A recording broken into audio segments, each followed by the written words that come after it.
A lot of new things are happening and I can't handle my adrenaline anymore. Hi, how's it going? My name is Miguel and today is a very special day because today marks a turning point in the whole Thisabled Talks video stuff. So instead of talking about a random topic each week, I'm going to choose an overall theme or an overall goal that I want to portray.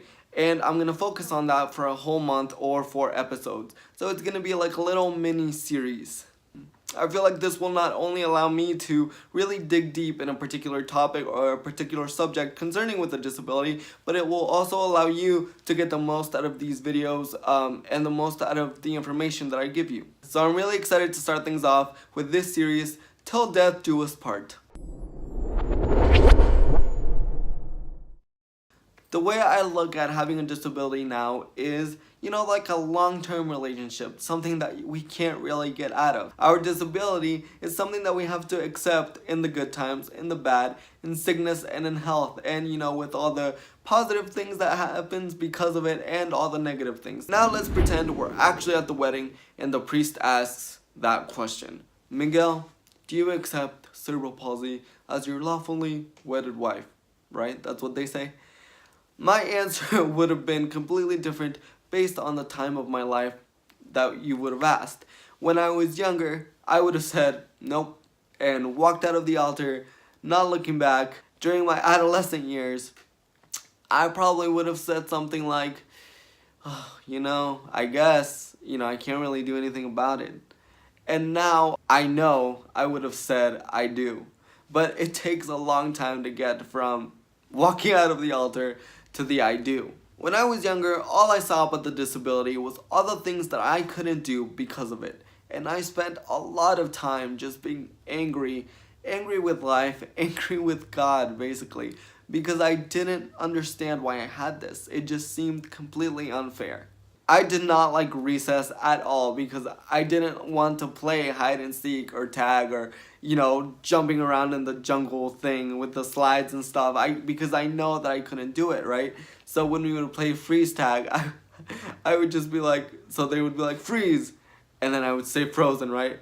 And then somebody would come and unfreeze me and I would be like, could I just stay frozen? Or when we would play hide and seek, by the time they would stop counting, I would barely be like getting to my hiding spot.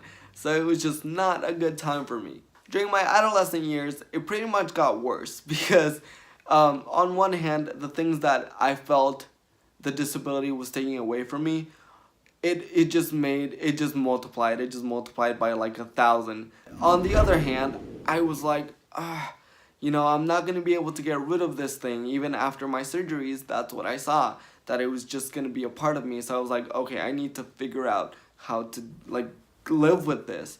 So I started learning how to do alternate things like go upstairs and stuff like that. I finally learned how to climb a wall. I don't know, if you have a disability, you might know what I'm talking about, but when there's no railing, like for staircases, you have to look around and see what you can use as support.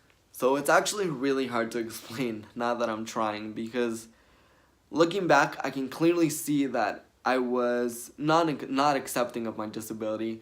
I did not like it. I was depressed or upset about it constantly. But at the same time, I think there was a part of me that knew that I couldn't control it. So I never let that affect how I treated others or how I behaved on a day-to-day basis. For the most part, especially like middle school and high school, I don't know what it is, but I just found random stuff funny. So I was the guy that would just crack up laughing during class, or my classmates would make me laugh. I think for the most part, for me anyway, it's only been moments in time where the disability just kind of creeps back into the surface. And honestly, what I've learned is that that's always gonna happen. It's kind of funny because I feel like there's always a part of me that's been in kind of a competition with the disability itself.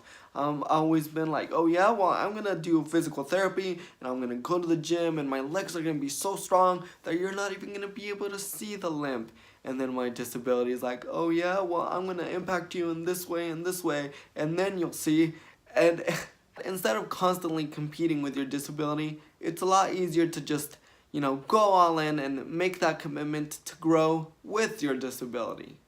That's it for this first installment of the 4-part series, Till Death Do Us Part. If you enjoyed it, don't forget to like, subscribe, and click that little bell so you never miss a notification and you don't miss the second part. Like always, I hope you have a great rest of your day, a rest of your week, and I'll see you on the next one.